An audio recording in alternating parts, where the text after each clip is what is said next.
वैऱ्याचा सख्खा लहान भाऊ होता, तरी सुद्धा वैऱ्याच्या सख्ख्या लहान भावावरती सुद्धा देवाची कृपा होते. याला कारणीभूत कोण आहे? याला कारणीभूत कोण आहे? याला कारणीभूत आहेत संत हनुमानजी. म्हणजे देवावरती, जीवावरती देवाची कृपा होण्याकरिता मध्यस्थी कोणाची गरज आहे? मध्यस्थी संतांची गरज आहे. आणि एकदा का संतांनी स्वीकारलं, मग देवाची इच्छा नसली त्याला कृपा करावीच लागते. मंडळी, राम कृष्ण हरी. ते नव तुम्हाला माहित आहे नव, तुम्ही काय बघतायसा? ओम साई क्रिएशन. अहो हे युट्यूब चॅनेल आहे. हे महाराष्ट्रातलं एकमेव युट्यूब चॅनेल आहे जे सगळ्या वारकरी विचारधारा घरोघरी पोहोचवण्याचं काम करतंय. अहो मग बघताय काय? आपली वारकरी विचारधारा पोहोचवणारं हे चॅनेल तुम्ही सबस्क्राईब कराय नकोय? एखादं पोरग असतं ना महाराज, शाळेतून रडत रडत वडिलांकडे जातं आणि वडिलांना म्हणतं, बाबा अहो परीक्षेची फी भरायला सांगितली, परीक्षेची फी द्या. बाबा थोडे विचारातच असतात, रागात ओरडतात, म्हणतात, अरे का रे कारट्या, काही झाडाला लागले का पैसे? उठला सुटला नुसता म्हणतो द्या पैसे, द्या पैसे, द्या पैसे. अरे नाही देत पैसे, जा. पोरग रडत रडत महाराज आई जवळ जातं बरं का. आई त्याची समजूत घालते. आई म्हणते, अरे जाऊ देत, तुझं म्हातारा असंच आहे, बरोबर ना? तुझं म्हातारं तसंच आहे. तुझ्या म्हाताऱ्यानं नाही दिलं पैसे, मी देते पैसे. आई समजूत घालते, बाळा तुझं म्हातारं जरी बाहेर गेलं असलं ना तरी मी देते पैसे, कारण तुझं म्हातारं जरी बाहेर गेलं असलं तर त्याचा कोट मात्र घरात खुंटीला टांगलेला आहे, मी देते पैसे. आता मला सांगा, कोट कुणाचा होता? कोट कुणाचा होता? बापाचा. हात कुणाचा होता? आईचा. म्हणजे पहा, बापाच्या कोटातले पैसे मुलाच्या हातावरती येण्याकरिता मध्यस्थी ही आईच्या हाताने करावी लागते. अगदी तसंच भगवंत रूपी बापाच्या कोटातले पैसे, भगवंत रूपी बापाच्या कोटातले पैसे जीवरूपी लेकराच्या हातावरती येण्याकरिता मध्यस्थी ही संत रूपी आईच्या हाताने करावी लागते.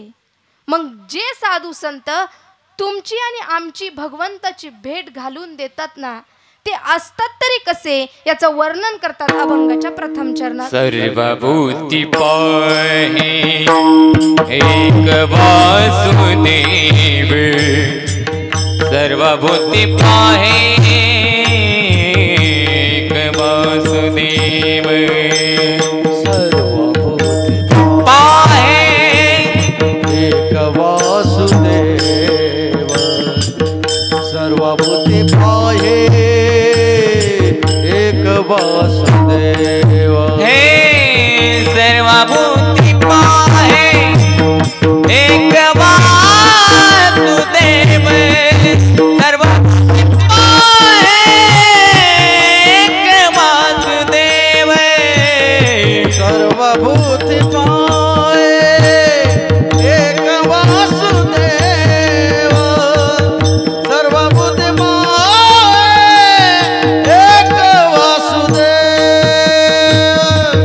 सोनिया ठावे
पावती पाहे एक वासुदेव पुसोनिया ठाव हंतेचा.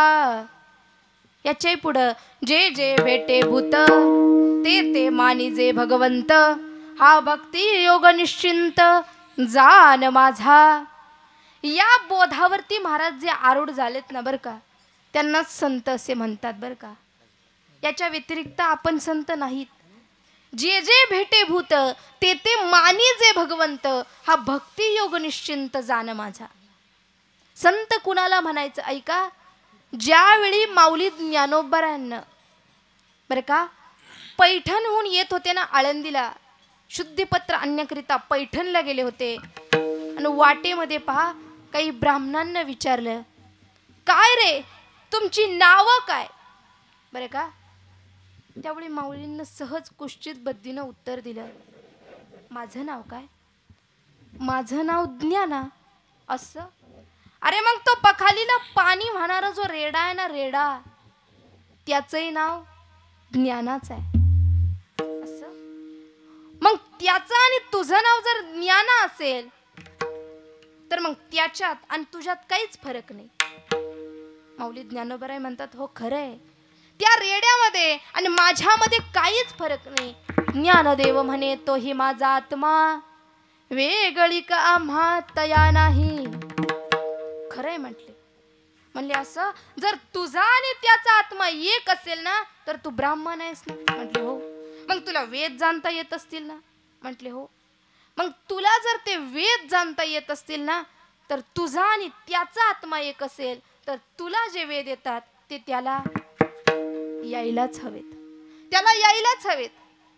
आणि महाराज आश्चर्य घडलंय का, माझ्या माऊली ज्ञानोबरायांनी त्या रेड्याच्या मुखावरती त्या रेड्याच्या डोक्यावरती हात ठेवला आणि आश्चर्य आहे का, तो रेडा वेद बोलू लागला. याचा अर्थ आहे बरं का, सर्व घटी राम देहो देही